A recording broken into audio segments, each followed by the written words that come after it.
యెషయా గ్రంథం 54వ అధ్యాయం 7వ వాక్యం. నిమిషమాత్రము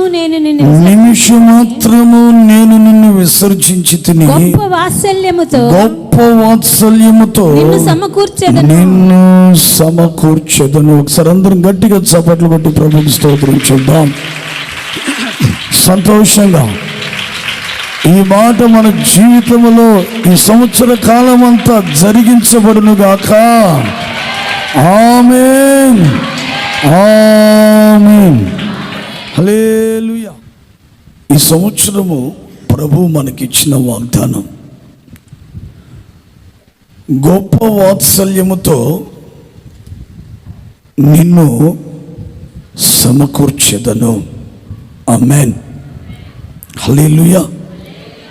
గమనించాలి, గొప్ప వాత్సల్యముతో నిన్ను సమకూర్చెదను అని ప్రభు చెప్తున్నాడు.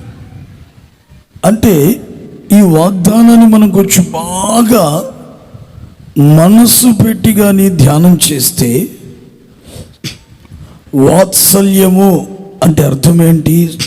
ప్రేమతో. గొప్ప వాత్సల్యం అంటే అర్థం ఏంటి? అపరిమితమైనటువంటి ప్రేమతో, ఏ విధముగా కొలిచిన కొలతలకు అందనటువంటి ఉన్నతమైనటువంటి ప్రేమతో, శ్రేష్టమైనటువంటి ప్రేమతో, విలువైనటువంటి ప్రేమతో ఈ 2023వ సంవత్సరము ప్రభు నిన్ను ఆయన సన్నిధిలో సమకూరుస్తాను అంటున్నాడు. అంటే దేవుని బిడ్డలారా, ఈ వాగ్దానపు మాటను గాను మనం ఒక్కసారి బాగా ఆలోచిస్తే, గొప్ప వాత్సల్యముతో నిన్ను నేను సమకూర్చెదను అంటే దానికి ముందు అక్కడ ఉన్నటువంటి దేవుని పేరు పెట్టబడినటువంటి ప్రజలు ఏమైపోయినారంటే చెదరగొట్టబడిపోయి ఉన్నారు, చెల్లా చెదరైపోయి ఉన్నారు. నలుదిక్కులకు దేవుని బిడ్డలారా చెదరగొట్టబడిపోయినటువంటి హీన దీన పరిస్థితి.